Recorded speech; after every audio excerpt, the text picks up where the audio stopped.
Alright, what's up everyone? What's up? Welcome back. If you're new to the channel, I go by Zombie. I'm very passionate about self-improvement, specifically astrology. And one of my main goals with this channel is just to be able to show people how self-improvement and spirituality really go hand in hand.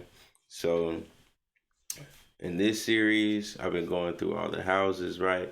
First house through the 12th house. Not necessarily, your personal, but more so just a general idea.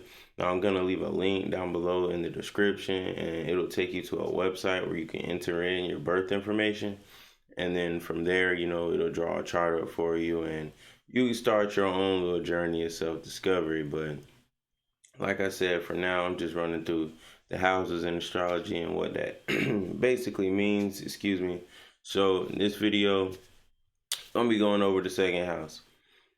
All right. So in astrology, the second house governs your income, values, self-esteem, and self-worth. It is ruled by Venus and Taurus. So Taurus, the energy of Taurus, basically represents the energy of the second house. So the sign on the cusp and the planets within the house show what profession you can make the most money in, your approach to money, and what your overall feelings are, towards money. So basically, what does that mean, right? Okay, so let's say you had Gemini in the second house. Okay, Geminis are all about, mental energy, intellect, right? That type of thing. Very intellectual signs. All about gathering information and learning, right? New anything, honestly, about anything, but learning new skills, things like that, right? Geminis is air signs. Of course, they love to talk, they love to communicate ideas. And when you combine that with the energy of the second house, you get someone, right? If let's say you had Gemini in the second house, basically, when it comes to your approach to money, you probably have, different ways. If you don't already have, you probably desire, right? Probably desire, different streams of income, different ways to make money. You probably like learning about money as well as, sharing your thoughts, your ideas about money, that type of thing. Now, on the self-esteem side of things, your self-esteem could be heavily tied to, the amount of money you're making or the amount of money you're able to make. And also, just how much you know in general, right? With the Gemini, the sign Gemini being there in the second house, your personal, intellect could weigh heavy on that scale for you when it comes to, things you really care about, things that, you're probably able to overlook. But most definitely, self-esteem wise, your information is going to be one of those things. And it's going to be one of those things that you can kind of like have an innate sense for, like, damn, I could be a little bit more, aware. Like you're gonna feel it. You get what I'm saying? You're gonna feel it most definitely, and it's gonna affect you if Again, that's if you have Gemini in the second house. If you had Aries in the in your second house, when it comes to your approach to money, you might be more impulsive with spending. You might be more bold about taking risk, to acquire money. Aries as a fire sign, is very, very impulsive, very active, right?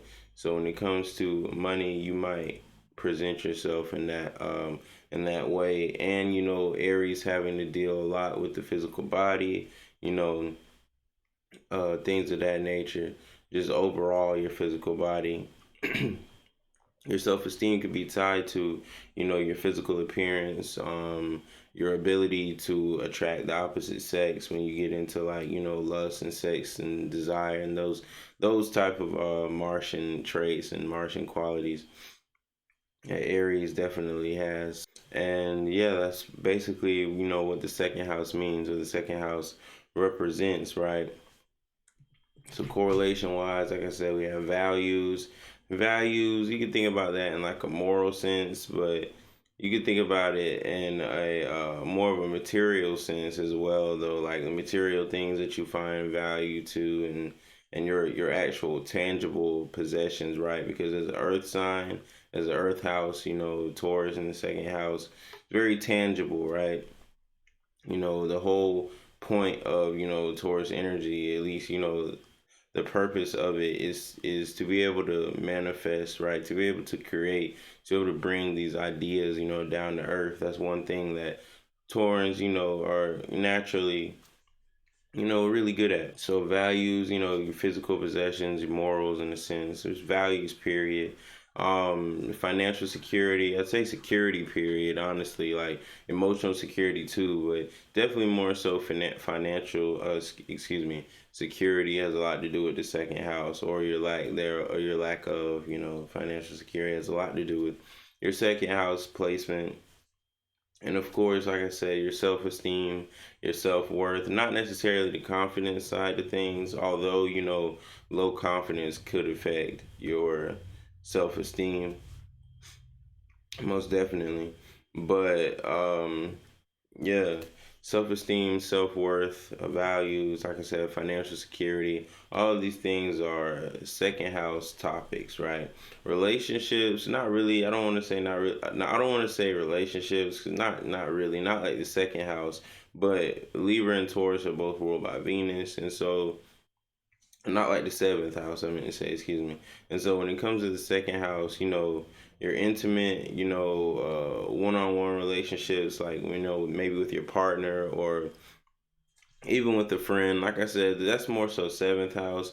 But I would definitely say, the second house can give you a little bit of insight towards your approach to love.